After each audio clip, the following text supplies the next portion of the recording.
सबसे बड़े लोकतांत्रिक बहस के शो देश की बहस में मैं दीपक चौरसिया अपने तमाम मेहमानों का, अपने तमाम दर्शकों का और पब्लिक के मंच में जुड़ने वाले मेरे तमाम प्यारे साथियों का हार्दिक वंदन करता हूं, अभिनंदन करता हूं, नमस्कार करता हूं। आप जानते हैं देश की बहस देश का एक ऐसा लोकतांत्रिक बहस का शो है जो दर्शकों की राय के आधार पर चलता है। दर्शक ही चुनते हैं कि हमें किस विषय पर बहस देखना है और दर्शक ही हमारे साथ लाइव पब्लिक के मंच के जरिए जुड़कर बहस की दशा और दिशा तय करते हैं, बहस को धार और रफ्तार देते हैं। आज पब्लिक के मंच में हमारे साथ जुड़ेंगी कनुप्रिया त्यागी हापुड़ से, हर्षित द्विवेदी काशीपुर से, संजय श्रीवास्तव मुंबई से, सुदेश टोकस दिल्ली से। ये चारों लोग हमारे साथ जुड़ेंगे। लेकिन सबसे पहले देख लेते हैं आज आपने किस मुद्दे को बहस के लिए चुना है। आज का सबसे बड़ी खबर थी, एक, राज्यसभा के अंदर रूल बुक का फेंका जाना और दूसरा, लोकसभा के अंदर ओबीसी संशोधन बिल का पास होना। एक तरफ लोकसभा चल रही थी और दूसरी तरफ राज्यसभा में मेज पर चढ़कर विपक्षी दल के सांसद हंगामा कर रहे थे। ये देखिए आज आपने ओबीसी आरक्षण का दायरा बनाकर क्या सरकार ने मास्टर स्ट्रोक खेला, इसको 70% वोट देकर बहस का मुद्दा बनाना चाहा है। तो मैं बता रहा था संसद में क्या हुआ, राज्यसभा में हंगामा हुआ। प्रताप सिंह बाजवा कांग्रेस के सांसद जो है वो महासचिव की कुर्सी पर चढ़ गए, टेबल पर चढ़ गए और रूल बुक चेयर की तरफ फेंकने लगे। दूसरी तरफ लोकसभा के अंदर ओबीसी बिल, जो जानते हैं सबसे बड़ा वोट बैंक है देश का, इसीलिए सब दल चुपचाप शांति से बैठे रहे और शाम को ओबीसी बिल पास हो गया। सवाल यह है, मीठा मीठा गप गप, कड़वा कड़वा थू थू, कब तक ये राजनीति चलेगी? यहां पर कई सारे सवाल उठते हैं। संसद के आखिरी हफ्ता चल रहा है, आखिरी कुछ दिन संसद के बचे हैं। संसद में कामकाज के नाम पर बहुत ही कम काम हुआ है। विपक्ष ज्यादातर समय नदारद रहा, सिर्फ एक कोरोना की चर्चा में भाग लिया, वो भी एक छोटी चर्चा थी। और दूसरी तरफ आज ओबीसी बिल को सर्वसम्मति से पास किया गया। लेकिन क्या संसद के प्रति हमारी विपक्षी सांसदों और सरकार ने गंभीरता दिखाई? सवाल दोनों पर है, इसी पर बात करेंगे। लेकिन सबसे पहले देख लेते हैं आज क्या कुछ हुआ संसद के दोनों सदनों में। संसद में 127वां संविधान संशोधन बिल पास हुआ, जिस पर पक्ष विपक्ष में 5 घंटे से भी ज्यादा चर्चा हुई। ये बिल ओबीसी आरक्षण से जुड़ा हुआ है। विपक्ष ने भले ही चर्चा में खुलकर हिस्सा लिया हो, लेकिन कांग्रेस ने कहा कि सरकार मजबूरी में संशोधन बिल लाई है। समर्थन के साथ साथ कुछ मांग भी है हमारा कि इंदिरा साहनी केस के उपरांत सुप्रीम कोर्ट ने जो 50% सीलिंग रख दिया है, ये 50% सीलिंग को हटाकर प्रदेशों की बात सुनकर कुछ किया जाए। हालांकि सरकार ने दोहराया कि इससे राज्य ओबीसी के लिस्ट पर निर्णय ले सकेंगे। अपने राज्य में ओबीसी के जो सदस्यगण हैं, वो जातियां हैं, उनके संबंध में निर्णय ले सकेंगे। सरकार इस भावना को अच्छी तरह समझती है कि 50% की आरक्षण की सीमा पर विचार होना चाहिए। संसद का मॉनसून सत्र अब तक हंगामेदार रहा है। आज भी जहां एक तरफ लोकसभा में ओबीसी आरक्षण बिल पर चर्चा हो रही थी, तो राज्यसभा में विपक्षी सांसदों ने जमकर हंगामा किया हुआ था। जबकि 2 दिन के कश्मीर दौरे पर गए कांग्रेस नेता राहुल गांधी ने तीखी प्रतिक्रिया दी। पार्लियामेंट में हमें बोलने नहीं देते, पार्लियामेंट में हमें दबा देते हैं और हिंदुस्तान के सब इंस्टीट्यूशंस पर ये लोग आक्रमण कर रहे हैं। बीजेपी ने भी कहा कि विपक्ष किसी भी मुद्दे पर अपने हिसाब से चर्चा करना चाहता है। विपक्ष को केवल ये लगा कि हम कहीं ये न हो जाए कि हम हंगामा कर रहे हैं और ये लार्जर वोट का जो एक बड़ा सेक्शन है उसमें हम खलनायक न बन जाए, तो केवल इसलिए भाग ले रहे हैं। देश की बहस में चर्चा है कि अक्सर विपक्ष को शिकायत है कि सरकार चर्चा नहीं होने देती, लेकिन ओबीसी आरक्षण बिल पर लगभग सभी दलों ने अपना पक्ष रखा और बिल पास करने में अहम भूमिका निभाई। दूसरी ओर सवाल है कि ओबीसी आरक्षण बिल को पास करा, क्या सरकार ने मास्टर स्ट्रोक चला है? Bharatiya Janata party Shiv Sena government.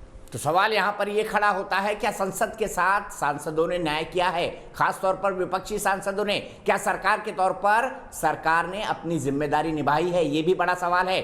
और ओबीसी आरक्षण बिल सभी की मजबूरी था, इसलिए जरूरी भी हो गया। इसीलिए सब लोग शांति से लोकसभा में बैठे रहे और देर शाम तक न केवल बैठे बल्कि बिल को पास भी किया। इसीलिए हम आज का सवाल पूछ रहे हैं ओबीसी आरक्षण पर। बड़ी मांग हो रही है कि ओबीसी आरक्षण का दायरा जो है वो 50% की सीलिंग लगा रखी है सुप्रीम कोर्ट ने, उस सीलिंग को हटाया जाए। जल्दी से सवाल देख लेते हैं। सवाल उसी से जुड़ा हुआ है। आइए देखते हैं ग्राफिक के जरिए सवाल क्या है हमारा। ओबीसी आरक्षण के मुद्दे पर क्या ओबीसी आरक्षण पर 50% से ज्यादा की मांग उचित है? यस और नो में आप जवाब दे सकते हैं, हाँ या नहीं में आप जवाब दे सकते हैं। आप जानते हैं वोट कैसे करना है। आप हमारी वेबसाइट पर जा सकते हैं, आप हमारे मोबाइल ऐप पर जा सकते हैं, आप हमारे फेसबुक पेज पर जा सकते हैं, आप हमारे ट्विटर हैंडल पर जाकर भी वोट कर सकते हैं। कार्यक्रम के बारे में कोई राय है, सुझाव है या आप शो के अंदर शामिल होना चाहते हैं तो आप हमें 9711002266 पर व्हाट्सएप करें। सीधे चलता हूं आप अपने बड़े पैनल के पास। मेरे साथ जुड़ गए हैं आशुतोष, मेरे मित्र, वरिष्ठ पत्रकार राहुल देव जी भी मेरे साथ हैं, मेरे पूर्व संपादक संजू वर्मा भारतीय जनता पार्टी की राष्ट्रीय प्रवक्ता, डॉक्टर रागिनी नायक कांग्रेस की राष्ट्रीय प्रवक्ता, और थोड़ी ही देर में मेरे साथ अनुराग भदौरिया जी जुड़ेंगे जो कि समाजवादी पार्टी के राष्ट्रीय प्रवक्ता हैं। मैं आरक्षण पर जाऊं उससे पहले डॉक्टर रागिनी नायक, मेरा सवाल सीधा आपसे। राहुल जी ने आज कहा कि पार्लियामेंट में हमें बोलने नहीं देते हैं। मुझे ये बताइए, इतने दिनों तक 4 हफ्ते से संसद को कौन रोक रहा था? संसद को कौन नहीं चलने दे रहा था? क्या वो कांग्रेस पार्टी और बाकी विपक्ष नहीं था? सरकार ने कब कहा कि आपको बोलने की मनाही है? वो तो कह रही थी आइए चर्चा कर लीजिए। और आज तो दृश्य देखिए, आपके प्रताप सिंह बाजवा टेबल पर चढ़ गए हैं। ऐसा लग रहा है केजी क्या स्कूल चल रहा है, ये अपर हाउस नहीं है संसद का। देखिए, लोकसभा और राज्यसभा, संसद में जो कि लोकतंत्र का मंदिर है, जो कि केवल वाद विवाद का मंच नहीं है, संवाद का, समन्वय का, सहकारिता का, सामंजस्य तो मंदिर में आप टेबल पर चढ़ जाते हैं, मंदिर में भगवान के सर पर चढ़ जाते हैं। पूरी करने दीजिए। रागिनी जी बताइए ना, मंदिर में क्या भगवान के सर पे चढ़ के नाचते हैं आप? सवाल आप पूछ चुके हैं, आप मेरा काउंटर सवाल भी सुन लीजिए ना। आपने इतनी अच्छी बात कही कि मंदिर है, तो क्या मंदिर के में भगवान का जो आसन होता है उसके सर पे चढ़ जाते हैं हम? आपका सवाल पूरा हो मैं गया? यही पूछ रहा हूँ, आपके जवाब से ही काउंटर सवाल पूछ रहा हूँ। क्या मंदिर में भगवान के आसन के सर पर चढ़ जाते हैं और नाचते हैं, चीजें फेंकते हैं? अगर 10 मिनट में मुझे टोकेंगे तो मेरी बात का कोई अर्थ निकल नहीं पाएगा। यही यदि आप यही कहते हैं तो फिर ऐसे ही डिबेट कर लेते हैं। मैं शुरू करती हूँ, आप टोकते रहिए, या मैं जवाब दे दूं उसके बाद टोक लीजिएगा ताकि आपके दर्शकों को भी समझ आए। तो देखिए, अगर लोकसभा में जिसको कांग्रेस पार्टी मानती है, राज्यसभा जिसे कांग्रेस पार्टी मानती है, ये केवल वाद विवाद का नहीं, संवाद का, सामंजस्य का, सहकारिता का भी एक मंच है। वहां पर किस नियम के तहत बहस होगी, किस टोन में बहस होगी, कितने डेसिबल पर बहस होगी, कितने समय के लिए आपको बोलने दिया जाएगा या किस विषय पर आपको बोलने दिया जाएगा, ये सब अगर सरकार ही निर्धारित कर ले तो विपक्ष के वहां पर मौजूद होने का कोई आशय नहीं है, कोई उसका अर्थ नहीं बनाता है। ये बात आपको समझनी पड़ेगी। और दूसरी बात, संसद चले सुचारू रूप से, इसकी पहली जिम्मेदारी, पहला उत्तरदायित्व जो है पार्लियामेंट्री डेमोक्रेसी में गवर्नमेंट का होता है, सरकार का होता है। अरुण जेटली जी जब विपक्ष में थे तब कहते थे कि disruption of parliament is a legitimate tactic of the opposition. लेकिन आज भारतीय जनता पार्टी और मोदी सरकार को अपने ही नेता की बात समझ में नहीं आती है। सुषमा स्वराज जी कहती थी संसद ना चलने देना भी लोकतांत्रिक प्रक्रिया है। बहरहाल मैं उस पर नहीं जाऊंगी कि कितना समय भाजपा ने नष्ट किया, 66% लोकसभा का, 61% राज्यसभा का, जब वो लोग विपक्ष में थे। लेकिन मैं तो आज ये कहना चाहती हूँ कि एक मुद्दे पर आम राय बनी, ऐसी आम राय दूसरे मुद्दों पर बनाने की कोशिश क्यों नहीं करती है सरकार? क्यों पेगासस पर 2 दिन की बहस नहीं हो पाई? क्यों महंगाई पर 2 दिन की बहस नहीं हो पाई? आपने अपनी बात कही, अब मेरा काउंटर सवाल सुन लीजिए। ये सरकार को विपक्ष की बात को सुनना, सुझाव को सुनना, राय को सुनना अगर पसंद नहीं है तो मैं कहूंगी कि हुकूमत का बुलडोजर बनाकर लोकतांत्रिक प्रक्रिया पर चलाया जा रहा है। ठीक है, ठीक है। आपने कहा कि संसद, राज्यसभा और लोकसभा मंदिर है हमारे लिए, बिल्कुल लोकतंत्र का मंदिर है। तो क्या मंदिर में भगवान के आसन पर चढ़कर उनके सामान को, उनके प्रसाद को, उनके सिंदूर को, उनकी पूजा की थाली को फेंका जाता है जैसा प्रताप सिंह बाजवा कर रहे हैं दृश्यों में? बताइए, 2 टूक जवाब देना, क्या सही था क्या गलत था? देखिए, संसद में किसी भी तरह के अमर्यादित बर्ताव को कभी हम सही नहीं ठहराते। और आप इसे भगवान की उपमा दे रहे हैं, मैंने मंदिर की उपमा दी। भगवान का अनादर किसी भी तरीके से बिल्कुल ही असह्य है, नाकाबिले बर्दाश्त है। लेकिन भगवान के मंदिर का मजाक बनाने का काम मोदी जी ने किया तो फिर क्यों किया प्रताप सिंह बाजवा ने ये?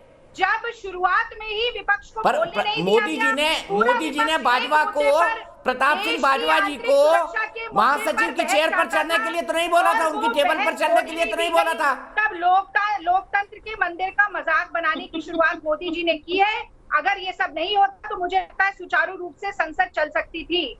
लेकिन आज का जो बड़ा सवाल है उस पर भी मैं अच्छा, अगर ये नहीं होता तो प्रताप सिंह बाजवा मेज पर नहीं चढ़ते, यही कह रही है आप? देखिए संसद में अगर आपको ये अनुमति दे रहा हूँ, आप 7 मिनट से लगातार बोल रही है। सुनिए ना, आप 7 मिनट से लगातार बोल रही हैं। अमर्यादित व्यवहार करता है संसद। आपने खुद ने मंदिर कहा, अब आप ये नहीं मान रही है कि मंदिर में भगवान के आसन पर चढ़कर कोई नाचता है क्या? आप दीपक जी आप मुझे सवाल पूछिए, कठिन सवाल पूछिए, लेकिन मुझे किस तरह से जवाब देना है तो मैं निर्धारित करूंगी ना। आप मुझे तो नहीं बता सकते कि मैं जवाब कैसे दूं। मैं ये कहना चाहती हूँ 7 मिनट बोला रागिनी, फिर भी मतलब शूट द मैसेंजर, 7 मिनट बोला आपने लगातार। यहाँ पर एक डेडलॉक ना होता, अगर शुरू से ही बहस करने की अनुमति दी जाती और चर्चा सुचारू रूप से सिर्फ एक ओबीसी के रिजर्वेशन के बिल पर ना होती, जुवेनाइल जस्टिस बिल पर भी होती, जिसे 5 मिनट पे बिना चर्चा के सरकार ने पारित कर दिया। अब रिपीट करिए, आपको मैं सीधे संजू वर्मा के पास चलता हूँ। संजू वर्मा जी, मोदी जी के चलते प्रताप सिंह बाजवा सभापति की मेज पर खड़े हो गए और किताब रूल बुक फेंकने लगे मोदी जी के कहने पर। मोदी जी के चलते, मोदी जी की गलती है ये भी। कमाल है दीपक जी, क्या सवाल पूछा है आपने? मुझे बड़ी हंसी आ रही है आपकी पत्रकारिता के ऊपर। क्या समीक्षा निकाली है आपकी पूरी बहस की? वाह वाह वाह, इसमें से आप चलिए हंस लीजिए रागिनी बहन, हंस लीजिए रागिनी बहन कि मोदी जी 30 सालों से आप मुझे जानती है। मोदी जी की वजह से आज पूरा विपक्ष एक हो गया है। आपने खुद ने कहा कि मोदी जी की वजह से यह हालत हुई, मैंने नहीं कहा। आपने खुद ने कहा मोदी जी की वजह से हालत हुई, मैंने नहीं कहा। आज ये हालात हुए हैं, आपने मेरी बात को जिस तरह से तोड़ा, यही तो बोला, यही तो मैं कह रहा हूँ कि मोदी जी ने ये हालात बनाए, मोदी जी की वजह से हुआ है, यही तो मैं कह रहा हूँ, आपको ही कोट कर रहा हूँ। रागिनी जी, रागिनी रुक जाइए, अब संजू वर्मा जवाब देंगी। 11 मिनट बोल चुकी हैं अब आप, 11 मिनट बोल चुकी हैं आप लगातार, 11 मिनट बोल चुकी हैं। शूट द मैसेंजर मत करिए, सवाल का जवाब जब नहीं हो तो कंसीड कर लीजिए उस बात को। संजू वर्मा जी, 11 मिनट में से 6 मिनट आप बोले हैं। दीपक जी, मैंने अभी बिल्कुल नहीं टोका। मैं काउंट करके आपको वीडियो कॉल मैं काउंट करके पूरा वीडियो कॉल आपको भेजूंगा, काउंट करके। संजू वर्मा जी बोलिए, प्लीज टाइम ना खराब करें जी। दीपक, पहली बात तो ये, इस पे आरोप ना लगाइए। दीपक जी, मैं बीच में बिल्कुल टोका टिप्पणी नहीं कर रही थी। मैं अभी तभी बोलूंगी यदि ये बीच में दखलंदाजी ना दे, क्योंकि मैंने एक बार भी इनको नहीं टोका। मैंने बड़े धैर्य से। हाँ प्लीज बोलिए, टाइम ना खराब करें प्लीज। आशुतोष जी और राहुल जी भी है हमारे साथ।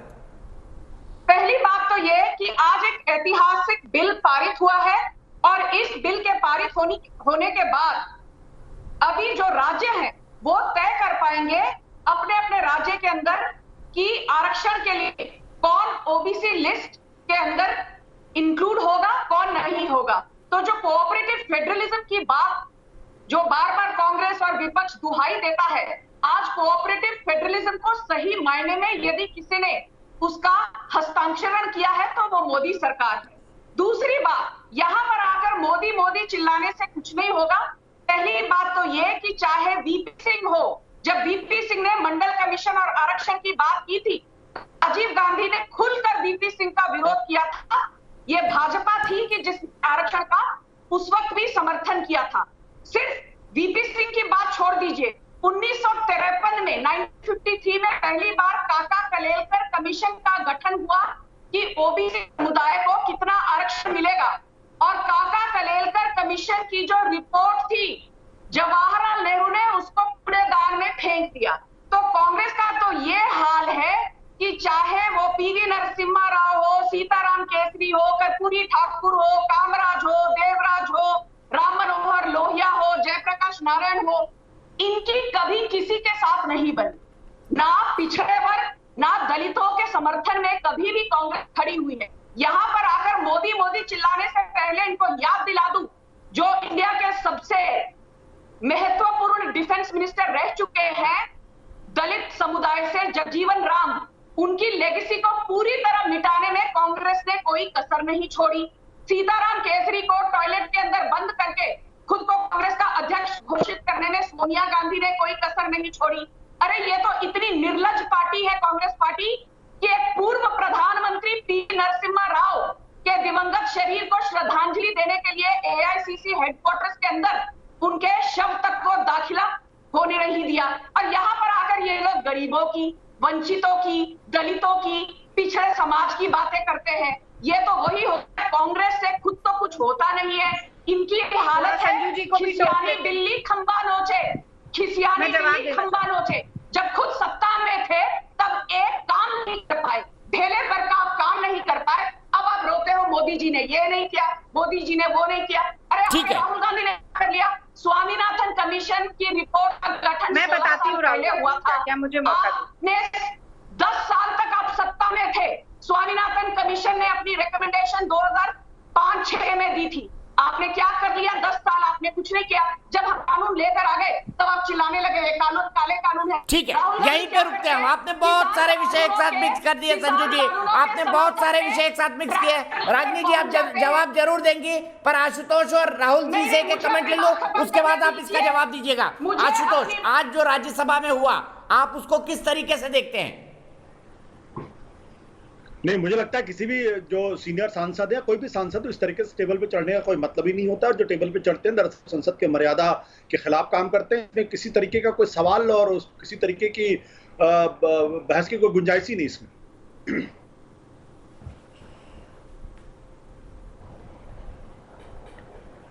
राहुल सर, आज जो हुआ वो बहुत शर्मनाक है और वो सीधे सीधे संसद की मर्यादा का अपमान है। इससे ज्यादा अब यही हो सकता है कि फिर वहां पर जो मौजूद लोग हैं उनको पीटना शुरू कर दे कोई सांसद। शायद अब यही दृश्य देखना बाकी रह गया था, क्योंकि बाकी मारपीट आरपीट तो हम सब देख चुके हैं। लेकिन एक इतनी बड़ी पार्टी, किसी भी पार्टी का सांसद ये करे, ये बहुत ही ज्यादा शर्मनाक बात है। और इसमें उस पार्टी को भी इसको दो टूक स्वीकार करने में कोई संकोच नहीं होना चाहिए। इसमें कुछ किंतु परंतु नहीं हो सकता। तो मैं वो बहुत ही भयानक दृश्य है। उसको देखकर संसद के प्रति जो भी देखेगा हमारा नागरिक को एक अनास्था पैदा होती है। पूरी संसद और संसदीय प्रक्रिया का मजाक उड़ता है। ये किस तरह का उदाहरण पेश कर रहे हैं सांसद, ये मेरे बिल्कुल समझ के बाहर है। इनको कड़ी से कड़ी सजा चाहिए, जो भी संसदीय नियमों के अनुसार संभव हो। ठीक है रागिनी जी, आप राहुल जी और आशुतोष का जवाब दे सकती हैं कि उनको यह बिल्कुल नागवार गुजरा। और संजू वर्मा जी का जवाब भी, उनका कहना है सब प्रॉब्लम की जड़ कांग्रेस है, जैसा बीजेपी हमेशा कहती है। संसदीय परंपराओं को स्थापित करना, उनका पालन करना और उनका निरादर ना करना, ये सत्ता पक्ष और विपक्ष दोनों की जिम्मेदारी है। मैंने शुरुआत में ये बात कही कि संसद का मजाक बनाने का काम, उसको अपनी मन की बात कहने का माध्यम बनाने का काम मोदी सरकार ने किया।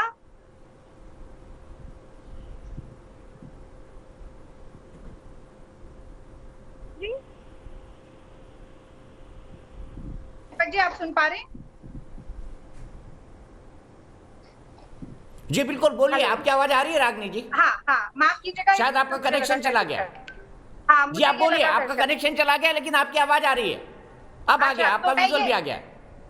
मैं ये कह रही हूँ, मैं फिर से दोहरा देती हूँ कि संसदीय परंपराओं को स्थापित करने का काम, उनका पालन हो और उनका निरादर ना हो, ये सुनिश्चित करने का काम सत्ता पक्ष और विपक्ष दोनों का होता है।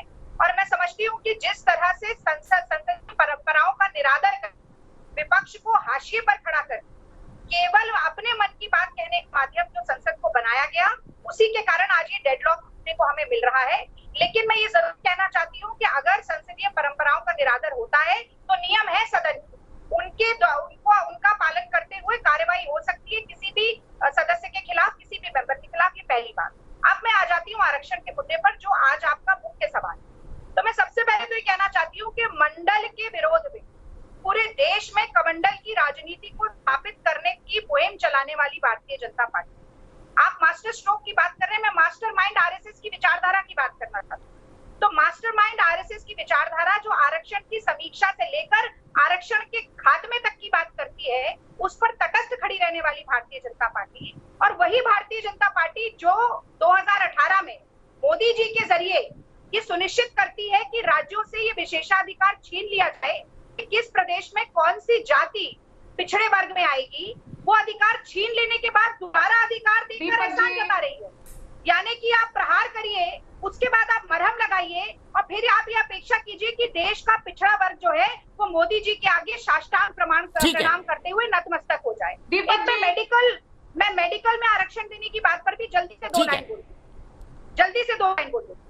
आप देखिए कि सबसे पहले क्या होता है, यहीं पे रुकते हैं, उसके बाद मैं आगे चलूंगा। राजनी, बहुत वक्त है हमारे पास। संजू वर्मा जी, 2018 में आप लोगों ने इसे खत्म किया, 2021 में आप लोग फिर इसको लेकर आ गए, तो अपनी ही गलती की सुधार है, इसमें बड़ी बात क्या है? और आपने तब इसको सुधारा जब सुप्रीम कोर्ट ने आपको फटकारा। मैं पहली बात तो ये कहना चाहती हूँ कि जब कांग्रेस सत्ता में थी 1953 से लेकर 1994 तक सबसे ज्यादा सत्ता में कौन सी पार्टी थी केंद्र में? कांग्रेस। और 1994 में Indira Sahni versus union of India case की सुनवाई के बाद जब सुप्रीम कोर्ट ने तय किया कि अन्य पिछड़े वर्गों को, ओबीसी को रिजर्वेशन यानी आरक्षण मिलेगा, तब जाके आरक्षण लागू हुआ। तो पहली बात तो कांग्रेस ने कभी पिछड़े वर्ग के लिए आरक्षण हो या कोई भी विकासवादी प्रयास हो वो किया ही नहीं, इसलिए यहाँ पर आकर बीजेपी को भाषण देना उनका बनता नहीं है। दूसरी बात ये कि जो अहम मुद्दा है वो ये है कि आज इस ऐतिहासिक बिल के द्वारा आपके दर्शकों को जानना जरूरी है, ये तू मैं वाली बहस के अंदर मैं नहीं पढ़ के ये बताना चाहती हूँ, आज का जो ऐतिहासिक ओबीसी बिल नरेंद्र मोदी की सरकार ने पास किया है वो ओबीसी वर्ग को और सक्षम और सुदृढ़ बनाएगा, क्योंकि अभी आरक्षण की जो डेडलाइन है उसको बढ़ाकर 2030 तक कर दी गई है। पहली बात तो ये, मतलब अगले 9 सालों तक। दूसरी बात, ओबीसी के अंदर जो क्रीमी लेयर है उनकी आय की जो सीमा है वो 6 लाख से 8 लाख तक की कर दी गई है। तीसरी और अहम बात, राज्यों को आरक्षण की लिस्ट बनाने की मंजूरी स्वीकृति मिल गई है। चौथी बात, ओबीसी कोटा के अंदर कोटा की परमिशन भी दे दी गई है। पांचवी और अहम बात कि मोदी सरकार ने 2017 में जस्टिस रोहिणी कमीशन का गठन किया था और जस्टिस राघवेंद्र कुमार कमीशन का गठन किया था उत्तर प्रदेश में, और उन्होंने जो अपनी सिफारिशें दी हैं उनकी सिफारिशों को मद्देनजर रखते हुए हमने ऐतिहासिक बिल पास किया है। तो हम जब भी कोई ऐतिहासिक बिल पास करते हैं एक ब्रॉड कंसेंसस लेकर और उस फील्ड के जो एक्सपर्ट्स हैं उनकी रुचि जानने के बाद, उनके व्यू पॉइंट जानने के बाद हम कदम उठाते हैं। माई वे और द हाईवे हमारी राजनीति नहीं है। पर यदि आप अरुण जेटली, दीपक जी 20 सेकंड, यदि आप अरुण जेटली सुषमा स्वराज की दुहाई देकर, सांसद होने की दुहाई देकर सदन के अंदर आप गुंडागर्दी, अराजकता, उपद्रवता करेंगे और फिर कहेंगे कि अरे ये तो हमारी अभिव्यक्ति की आजादी है। सुप्रीम कोर्ट ने कहा है vandalism is not equal to freedom of expression on the floor of the parliament. Ragini ji जाइए और सुप्रीम कोर्ट की जो जजमेंट है वो पढ़िए। Absolute immunity is not given. समय पर राहुल ठीक है, ट्रैक्टर लेकर, ठीक है, मैं रागिनी आपका सहारा हूं, मुझे अपने एक दर्शक के पास जाना है। क्या किया है कांग्रेस ने किसानों के लिए आज तक? ठीक है, संजू जी रुक जाइए, लंबा हो गया, सीधे चलता हूँ हापुड़। कनुप्रिया त्यागी मेरी एक दर्शक रुक गई है और उसके पास आशुतोष के पास। कनुप्रिया बताइए, क्या मोदी जी ने सही काम किया आरक्षण का दायरा बढ़ाकर?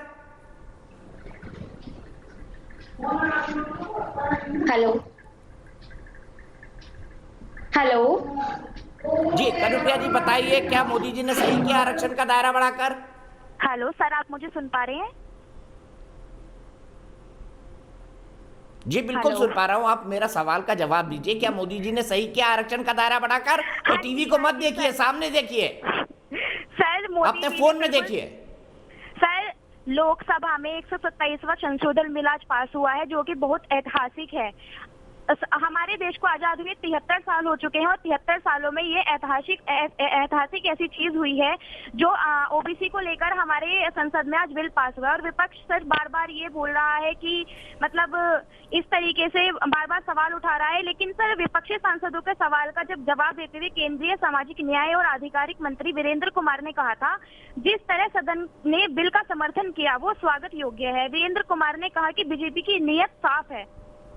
वीरेंद्र कुमार ने बताया कि जब 102वां संशोधन लाया गया था तब भी कांग्रेस यहीं पे रुकते हैं कनुप्रिया जी, मैं सीधे आशुतोष के पास चलता हूं। आशुतोष मुझे बताइए, क्या ये मोदी सरकार का पॉलिटिकल मास्टर स्ट्रोक है उत्तर प्रदेश से पहले जहां पर 50% से ज्यादा ओबीसी पॉपुलेशन है और गुजरात जहां पर लगभग 60% से ज्यादा ओबीसी पॉपुलेशन है और पाटीदार और मांग कर रहे हैं, क्या ये पॉलिटिकल मास्टर स्ट्रोक है या मोदी सरकार की मजबूरी सुप्रीम कोर्ट के जजमेंट के कारण?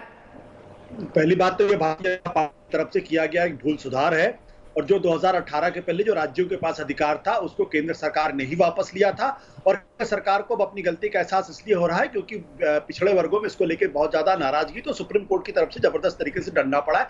जाहिर सी बात है उनको लगा कि उत्तर प्रदेश के चुनाव के मद्देनजर ये फैसला करना चाहिए, अगर वो फैसला नहीं करेंगे तो उनको लेने के देने पड़ सकते। दूसरी बात, लेकिन ये जो फैसला है ये मोदी सरकार के खिलाफ जाने वाला है उत्तर प्रदेश के चुनाव के संदर्भ में। कैसे, मैं इसको बताता हूं। उसका कारण बहुत स्पष्ट है क्योंकि अगर जो नई लिस्ट अगर आप ओबीसी के बनाएंगे और अगर आप आरक्षण का जो दायरा है वो वही 27% ही बना रहेगा। जाहिर सी बात है जो लोग जो लोग पहले 3 रोटी खाते थे अब उनको उसमें से 5 लोगों को और जोड़ना पड़ेगा, तो जाहिर सी बात है जिनको जो रोटी पहले मिलती थी वो रोटी अब कम मिलेगी।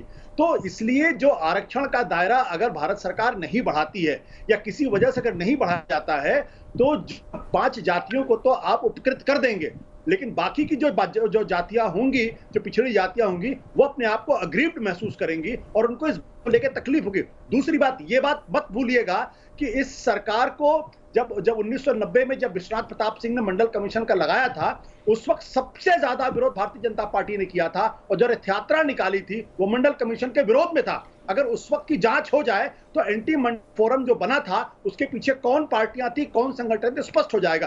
तीसरी बात यह कि आरएसएस से अगर आप पूछिएगा तो आरएसएस ने कभी भी आरक्षण का समर्थन उस तरीके से नहीं किया है। इसलिए अगर आपको याद होगा बिहार चुनाव के मोहन भागवत ने कहा था कि आरक्षण को रिव्यू करने की जरूरत है और उसके बाद बहुत जबरदस्त कंट्रोवर्सी हुई थी और उस कंट्रोवर्सी के बाद उनको भूल सुधार करने की जरूरत पड़ी थी। लेकिन फिर भी मैं कहना चाहता हूं जो लोग इसको मास्टर स्ट्रोक मान रहे हैं, आप देखिएगा आने वाले दिनों में उत्तर प्रदेश में इसको लेकर लेने के देने पड़ेंगे। अगर उन्होंने नई जातियों को शामिल किया, अगर कुछ जातियों को अगर निकाल दिया, दोनों स्थितियों में इनको लेने के पड़ेंगे। तो इसलिए ये एक तरीके का बहुत ही तलवार की धार पर चलने जैसा है जिसका फायदा कम होगा, नुकसान ज्यादा होगा। मैं जवाब देना चाहूंगी प्लीज। वाकई में संजू वर्मा जी, फायदा कम होगा नुकसान ज्यादा होगा, उन्होंने एक्सप्लेन करके बताया। जो लोग अभी 3 रोटी खा रहे थे वो 3 रोटी जो है अगर 3 लोग खा रहे तो 5 लोगों में बटेगी, भूखा रह जाएगा आदमी। दीपक जी, मैं एक चीज आपको कहना चाहती हूँ कि जो अंग्रेजी में कहावत है that the best way of developing a society is not to distribute the cake into smaller pieces but to enlarge the size of the cake। और योगी आदित्यनाथ की सरकार ने जो केक का साइज है वो बढ़ाया है और वो इस तरह कि मैं आपको ये बताना चाहती हूँ, आपने हाल ही में योगी आदित्यनाथ का बयान सुना होगा। उन्होंने कहा, मान लीजिए मुस्लिम समुदाय की बात करते हैं क्योंकि जब से चुनाव की घोषणा हुई है ये हिंदू मुस्लिम नैरेटिव बहुत चल रहा है उत्तर प्रदेश के संदर्भ में। योगी आदित्यनाथ ने कहा कि उत्तर प्रदेश की जनसंख्या में मुस्लिम पॉपुलेशन की कंट्रीब्यूशन 22 से 24% है। पर चाहे प्रधानमंत्री आवास योजना हो, प्रधानमंत्री किसान सम्मान निधि योजना हो, प्रधानमंत्री फसल बीमा योजना हो, प्रधानमंत्री कृषि सिंचाई योजना हो, प्रधानमंत्री उज्ज्वला योजना हो, मुसलमानों को, पिछड़े वर्ग और जो वंचित समुदाय है उनको हर मोदी सरकार की स्कीम का benefit more than 35 to 40% of the benefit goes to the underprivileged and minority। तो साफ जाहिर है मोदी सरकार का केंद्र बिंदु है पिछड़ा वर्ग, दलित समुदाय। और ये आपको इससे भी जाहिर होता है कि इस बार की जो कैबिनेट एक्सपेंशन हुई, पहली बार एक केंद्रीय कैबिनेट मंत्रिमंडल में 27 ओबीसी मिनिस्टर हैं, 12 शेड्यूल्ड कास्ट कम्युनिटी से मिनिस्टर हैं 8 शेड्यूल्ड ट्राइब से और 11 महिलाएं, तो हर वर्ग को यदि सही तरीके से किसी ने प्रतिनिधित्व का मौका दिया है, रिप्रेजेंटेशन का मौका दिया है, वो मोदी सरकार है। दीनदयाल उपाध्याय की जो फिलॉसफी थी लास्ट माइल डिलीवरी, वो हमारे लिए सिर्फ एक नारा नहीं है दीपक जी, हमारे लिए वो एक कार्यशैली है। It is a working ethic for us. तो मैं ये पूछना चाहती हूँ, हमने तो बहुत कुछ किया, चाहे वो बुंदेलखंड गोरखपुर लिंक हो, चाहे वो आगरा एक्सप्रेसवे हो, पर आपने उत्तर प्रदेश में क्या किया? रायबरेली ने सबसे कम वैक्सीन लगी है। संजू वर्मा की सोनिया लगातार बोल रही है। रायबरेली से सांसद है सोनिया गांधी। मुझे बताइए, सोनिया गांधी ने आज तक रायबरेली के लिए कौन सा विकास कार्य किया है? मुझे 5 ठीक है, यहीं पे रुकते हैं। रागिनी जी, सांसद के रागिनी जी, 2 बार आप बोली, 2 बार वो बोली। आशुतोष ने उनसे सवाल पूछा, मैंने संजू वर्मा से जवाब लिया। अब क्या मेरे को यहाँ पर डिजिटल वेइंग मशीन लेकर बैठना पड़ेगा? रागिनी जी, क्या डिबेट में मुझे डिजिटल वेइंग मशीन लेकर बैठना पड़ेगा? अब हम समय खराब ना करें। 2 बार आपने बोला, 2 बार संजू ने बोला। आशुतोष ने उनसे सवाल पूछा, मैं संजू वर्मा का जवाब लूंगा, रागिनी नायक का थोड़ी लूंगा। भाजपा प्रवक्ता के बच्चे बताइए, सोनिया गांधी ने क्या किया? 2 बार बोली, 3 बार बोली, और सोनिया गांधी ने आज रायबरेली के एक बहरहाल क्या मैं अच्छा रागिनी जी, बड़े आरोप लगाए आप पर, बड़े आरोप लगाए संजू वर्मा ने आप पर, आप सफाई दे दीजिए। अब सफाई नहीं दूंगी, झूठ का पर्दाफाश। दीपक, अब मुझे ये बीच में क्यों बोल रही है? मैं 5 मिनट तक सुनती रही, डिबेट में जाना है। मैं 1 मिनट भी बीच में नहीं बोली। मुझे अपनी बात कहने का निर्विरोध मौका दीजिए। हाँ, अच्छा संजू जी सुन लीजिए ना रागिनी को। रागिनी बोलिए प्लीज। हाँ, तो सबसे पहली बात इन्होंने कही अभिव्यक्ति की आजादी। तो अभिव्यक्ति की आजादी का उदाहरण तो दिल्ली में देख लिया हमने, जंतर मंतर पर, कि एक समुदाय विशेष के हत्याकांड के नारे लग गए। पुलिस के थाने से कुछ मीटर की दूरी में पुलिस की उपस्थिति में वीडियो और FIR दर्ज होती है अज्ञात लोगों के नाम पर। तो अभिव्यक्ति की आजादी का इस्तेमाल भाजपा संघ के संरक्षण में किस तरह से हो रहा है, ये पूरा देश इसका प्रत्यक्षदर्शी। अब दूसरी बात, ये कह रहे किसानों के लिए किया क्या? मैं तो एक सीधा सा सवाल पूछती हूँ कि यदि आप किसी एक समुदाय विशेष पर कानून बनाते हैं, क्योंकि हम कानून की बात कर रहे हैं, तो उस समुदाय के स्टेक होल्डर से कानून बनाने से पहले बात करनी पड़ती है या कानून बनाने के बाद उनसे बात होती है? यहाँ उल्टी गंगा बहाने का काम मोदी जी करते हैं। आप किसानों से बात नहीं करते, उनके नेताओं से बात नहीं करते। वो 8 महीने से आंदोलित होकर बैठे हैं, और आज अगर भाजपा की प्रवक्ता यहाँ पर आकर प्रवचन देंगी और ये कहेंगी कि किसानों के लिए क्या किया है, तो मैं समझती हूँ उनकी जगहसाई होगी। किसान 25 लाख करोड़ फ्यूल सब्सिडी से देश की सरकार की जेब में है। किसान का किसी भी भाजपा शासित प्रदेश ने या केंद्र सरकार ने 1 रुपए का कर्ज माफ नहीं किया। MSP की बात तो हम जो अधिकार बनाने की करते हैं वो करते हैं, वो तो हटा दीजिए। और आज ये लोग गाना गाते हैं कि हम 500 रुपया किसान की जेब में डाल रहे हैं। पेस्टिसाइड पर, फर्टिलाइजर पर, फार्म इक्विपमेंट्स पर, बिजली पर, डीजल पर लगातार कीमत बढ़ाकर 20,000 रुपए प्रति हेक्टेयर की लागत पूरे किसानों को ज्यादा देना पड़ रहा है। यानी कि आप जेब कतरे की तरह पहले जेब काट लेंगे, फिर दोनों हाथ पे पकड़ाएंगे और कहेंगे घर चले जाना, बस की टिकट। रागिनी जी, आज की डिबेट किसानों पर नहीं है। अब मैं उस मुद्दे पर भी आ जाती हूँ जिस पर आप बात करते हैं। देखिए, आरक्षण, मैं 2-3 बातें स्पष्ट रूप से कहना चाहती हूँ। जब कोई सरकार विफल होती, जब कोई सरकार अपनी उपलब्धियां नहीं गिना सकती, तो वो एक डूबती हुई सरकार तिनके का सहारा ढूंढती। तो जैसे मैंने दिल्ली में कहा, कहीं पर आपको सामुदायिक उन्माद चाहिए, कहीं पर आपको जातिगत संभावनाएं चाहिए, कहीं पर आपको अपने नैरेटिव में पाकिस्तान चाहिए, कहीं पर आप किसी और तरीके की भावनाओं को उत्तेजित करने की कोशिश करते हैं। और इसीलिए, क्योंकि आज देश में महंगाई की मार है, नौजवान बेरोजगार है, किसानों पर अत्याचार है, महिलाओं की अस्मिता तार है, सीमाओं पर तार है और पेगासस का लगातार वार है, तो मोदी सरकार क्या करेगी? ये मजबूरी में इस कानून को पास किया गया। इसका एक छोटा सा उदाहरण मैं आपको और दूं। ये जो मेडिकल में रिजर्वेशन की बात है, मोदी सरकार ने medical council of India act के सेक्शन 10D को संशोधित किया। सारा अधिकार अपने पास ले लिया मेडिकल एग्जाम्स कंडक्ट कराने का। लगातार उस संदर्भ में ये पूरे देश से आवाज उठी कि उसमें भी आरक्षण मिलना चाहिए पिछड़े वर्ग को। तब मोदी सरकार ने आरक्षण देने से मना कर दिया।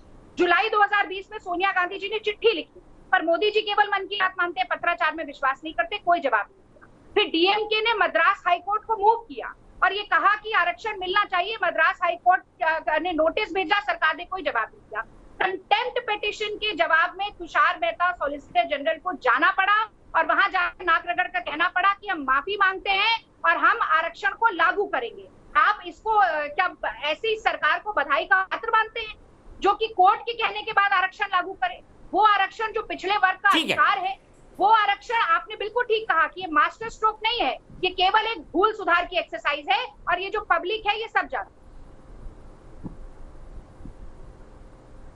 ठीक है, सीधे राहुल जी के पास चलता हूं। राहुल जी, आशुतोष ने कहा कि जो 3 रोटी 3 लोगों को मिल रही थी, अब अगर दायरा बढ़ गया तो 5 लोगों को मिलेगी और उस तरह संतोष बढ़ेगा। क्या आपको लगता है आरक्षण की जो सीलिंग सुप्रीम कोर्ट ने तय की है 50%, उससे ज्यादा नहीं, उससे ज्यादा जो भी होता है सुप्रीम कोर्ट उसको स्क्रैप डाउन कर देता है, उसको भी बदलने की जरूरत है अगर वाकई सभी को संतोषी रखना है मोदी सरकार को? तो देखिए, संविधान से चलेंगे, सुप्रीम कोर्ट के इंदिरा साहनी फैसले के हिसाब से चलेंगे तो उस सीलिंग को 50% ही रखना पड़ेगा। लेकिन जैसा कि आप खुद ही बता चुके हैं और स्क्रीन पे आ रहा है और हम जानते हैं कि कई राज्यों ने कई सालों से इस सीमा का उल्लंघन कर रखा है और तमिलनाडु ने सबसे पहले किया था। 69% वहां पर आरक्षण है, लगभग 70%। तो कहीं पर 69 है, कहीं 62 है, 60 तो अधिकांश जगह पर है। तो चुनाव के समय में मुझे लगता है कि इस तरह की छूट अगर योगी सरकार भी ले ले तो हमें चकित नहीं होना चाहिए। ये हम मान लें कि बाकी सारी सरकारों ने ऐसा कर दिया और योगी सरकार अपने को बिल्कुल संविधान सम्मत उस पर रखेगी, मुझे नहीं लगता कि ऐसा होगा।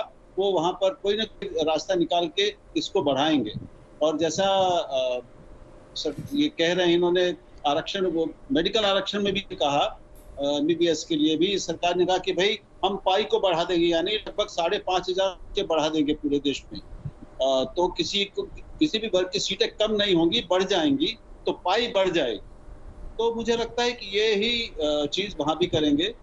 और इस समय तो स्थिति ये है कि कोई भी सरकार हो केंद्र में और राज्य में, उसके पास कोई चारा नहीं है अभी, उसको ये करना ही पड़ेगा।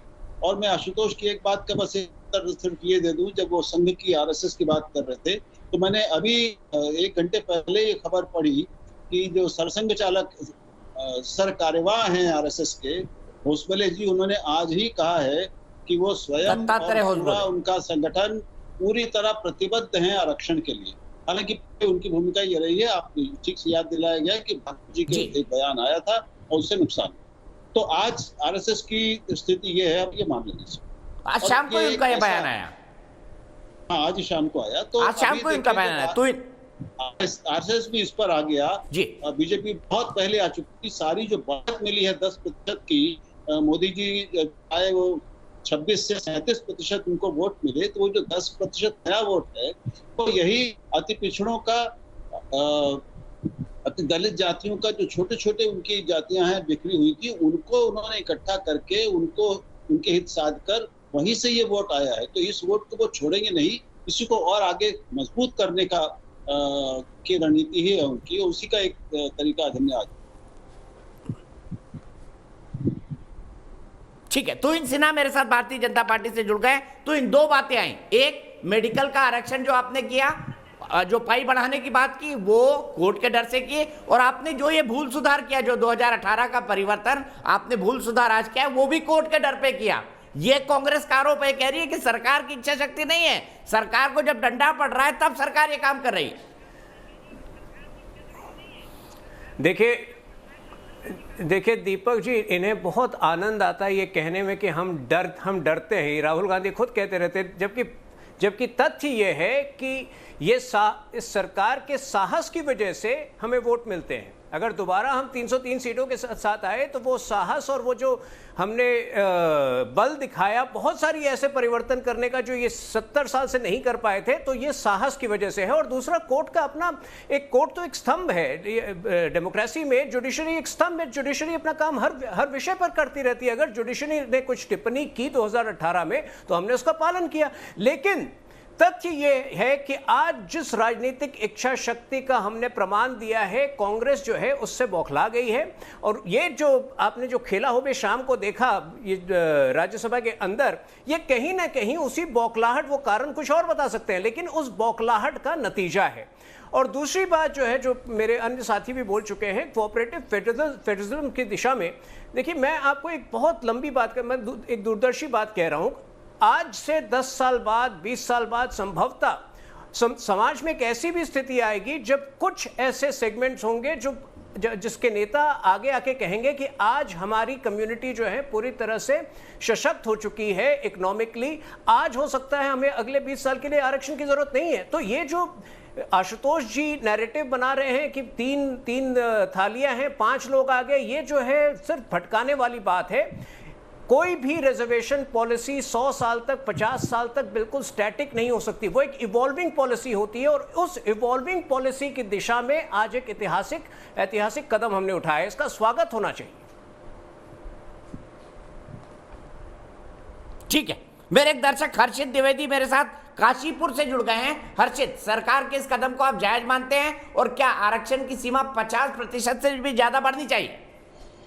सर, सबसे पहले तो मुझे ऐसा लगता है कि ये साफ साफ राजनीति है, पक्ष की भी और विपक्ष की भी, क्योंकि पक्ष पहले इसका विरोध कर रहा था और जहां पर विपक्ष कोई संसद में बिल पास नहीं होने दे रहा था, कार्यवाही नहीं होने दे रहा था संसद में, वो भी इसको पास कर देता है क्योंकि उसे भी अपना वोट हिट दिखता है। मैं यहाँ पे अब सरकार से ये सवाल करना चाहूंगा कि मोदी जी बात करते हैं नई सोच की, नए तरीकों की, तो हम पिछले 30 सालों से ये तरीका क्यों लेके चल रहे हैं? हमने कोई जाति गणना करी नहीं, हमने कोई डाटा देखा नहीं, हमने ये देखा नहीं कि क्या लाभ हुआ, किसकी क्या हानि हो रही है, जातियों को सही मायने में वो ग्रोथ कर रही है नहीं कर रही है। क्योंकि अगर डाटा की माने तो सिर्फ 25 से 30% जातियां ऐसी हैं जिनको सही मायने में जॉब्स मिली हैं, जो सही मायने में डेवलप हुई हैं। लेकिन फिर भी हम नई जातियों को इंक्लूड करते जा रहे हैं। हम ये तो जानना ही नहीं चाह रहे हैं ना कि 30 सालों में आखिर बदला क्या है, किसी जाति को लाभ हुआ है कि नहीं हुआ है। और अब हमने स्टेट को ये पावर दे दी है, तो स्टेट में सर हमने सभी ने देखा है कि राजस्थान में क्या हुआ, महाराष्ट्र में क्या हुआ और यहाँ तक कि गुजरात में क्या हुआ। तो अब सरकार पे जब प्रेशर पड़ेगा स्टेट में, तो वो तो अपने आप अपनी सरकार बचाने के लिए, अपना वोट बैंक बढ़ाने के लिए कहीं ना कहीं किसी ना किसी को तो जाति उसमें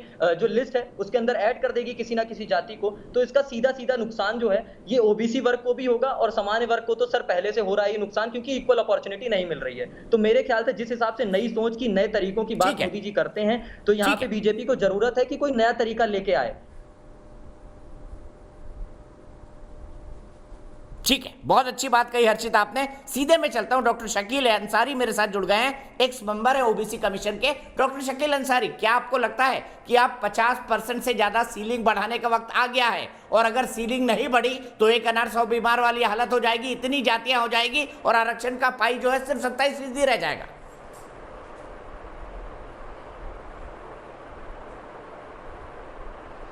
देखिए, आप जो रिजर्वेशन की जो ओबीसी रिजर्वेशन है, हमारी बड़े भाई अभी तस्करा कर रहे थे इंदिरा साहनी केस का, तो मंडल कमीशन का जब आप रिपोर्ट की पहली का प्रति ही पढ़ेंगे तो उसने वो कहा है, मंडल कमीशन ने, कि ये जो रिजर्वेशन का जो रिपोर्ट उन्होंने तैयार किया है उसके लिए उनके पास बहुत ज़्यादा डॉक्यूमेंटेशन या रिसर्च या सर्वे नहीं था, इसलिए वो 1931 के बेस पर वो एक रिपोर्ट तैयार कर रहे हैं। थोड़े बहुत उन्होंने उसमें कुछ जांच जो राज्यों में चल रहा है, राज्यों के थोड़े कमीशन हैं, उनके रिपोर्ट के आधार पर।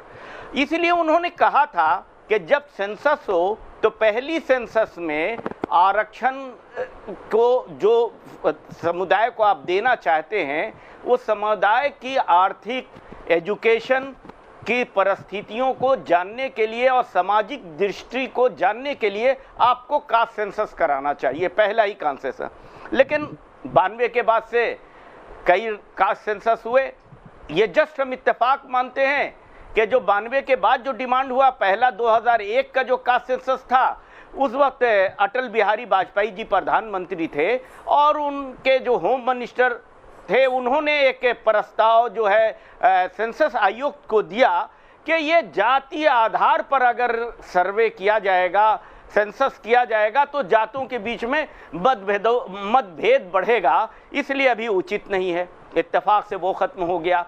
और दूसरा सेंसस आया 2010 में, उस सेंसस की जब कार्रवाई शुरू हुई और सभी पॉलिटिकल पार्टियों ने और खास तौर पर हमारे कमीशन ने एक रेजोल्यूशन पास किया कि कास्ट सेंसस आवश्यक है, क्योंकि इस रिजर्वेशन को अगर ऑथेंटिक बनाना है तो कास्ट सेंसस की जरूरत है। तो फिर वो बाद में सेकंड राउंड में उनको कास्ट सेंसस करने का परमिशन मिला और उन्होंने कास्ट सेंसस किया।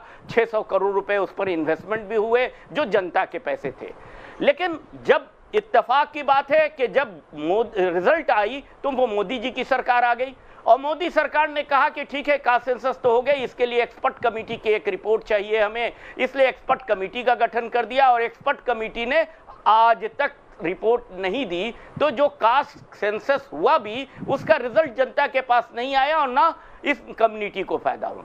तो आज कास्ट सेंसस की बात इसलिए उठ रही है कि अगर ये कास्ट सेंसस आप कर देंगे तो इससे आपके सवाल का हल निकल जाएगा। एक सेकंड में अपनी बात पूरी करूं टेक्निकली कि हल निकल जाएगा कि अगर कास्ट सेंसस के बेस पर अगर मंडल ने जैसा कहा है कि अगर 52% से ज्यादा है या 52% से कम है तो उसके आधार पर आरक्षण किया जाए। तो अगर 52% से आबादी ओबीसी समुदाय की अधिक है तो नेचुरल है कि आपको ये बैरियर सुप्रीम कोर्ट की है, संविधान की कोई बैरियर है नहीं, वो सुप्रीम कोर्ट को हटानी पड़ेगी ये 50% का बैरियर।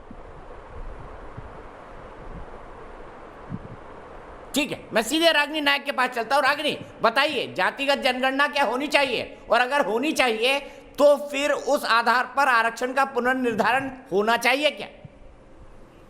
देखिए, मुझे लगता है आपके व्यूअर हर्षित ने इस सवाल को सबसे पहले चर्चा में उठाया और इस पर बहस जरूर होनी चाहिए। जातिगत गणना से केवल ये नहीं पता चलता कि कौन सी जाति के कितने सदस्य हैं, उनकी क्या जनसंख्या है, बल्कि मैं समझती हूँ इस बात का भी आभास हो जाता है दीपक जी कि कौन सी जाति जो आरक्षित हैं उनमें से कौन सी जातियों को ज्यादा फायदा हुआ है, कौन सी जाति ऐसी रह गई है जिनके पास वो ट्रिकल डाउन इफेक्ट भी नहीं हुआ, यानी कि जो आरक्षण से मिलने वाली सुविधाएं हैं वो उन तक पहुंच ही नहीं पाई है। तो इस आधार से, इस दृष्टि से अगर आप देखें तो कास्ट बेस्ड सेंसस या जाति गणना एक बहुत ही महत्वपूर्ण साधन हो जाता है ये सुनिश्चित करने के लिए कि आरक्षण के लाभ सही तरीके से विभाजित हो, सही तरीके से बांटे जा सके, उसमें बंदर बांट ना हो या रेवड़ियों की तरह ना बांटा जाए। पर उसी के साथ साथ एक जुड़ा हुआ बिंदु ये भी उठता है दीपक जी कि यदि पिछड़े वर्ग का सम्मान, पिछड़े वर्ग की समानता और पिछड़े वर्ग का सशक्तिकरण लक्ष्य होता, मुद्दा होता, तो जाति गणना की बात सबसे पहले मोदी सरकार की तरफ से आती, भारतीय जनता पार्टी के प्रवक्ता आज इसे उठाते और ये कहते कि हाँ, हम जाति गणना करना चाहते हैं और उसके बाद हम ये चाहते हैं कि आरक्षण का जो फायदा है वो हर किसी को पहुंचे, पिछड़े वर्ग में। पर मैं उनसे एक बात और जोड़ देना चाहती हूँ भाई, 2006 में ये पूछ लेते हैं, ये बार कहा जाए कि रागिनी जी रुक जाइए ना, भी हमारा वक्त है बात करने का। तो इन बताइए, क्या जातिगत जनगणना चाहते हैं आप?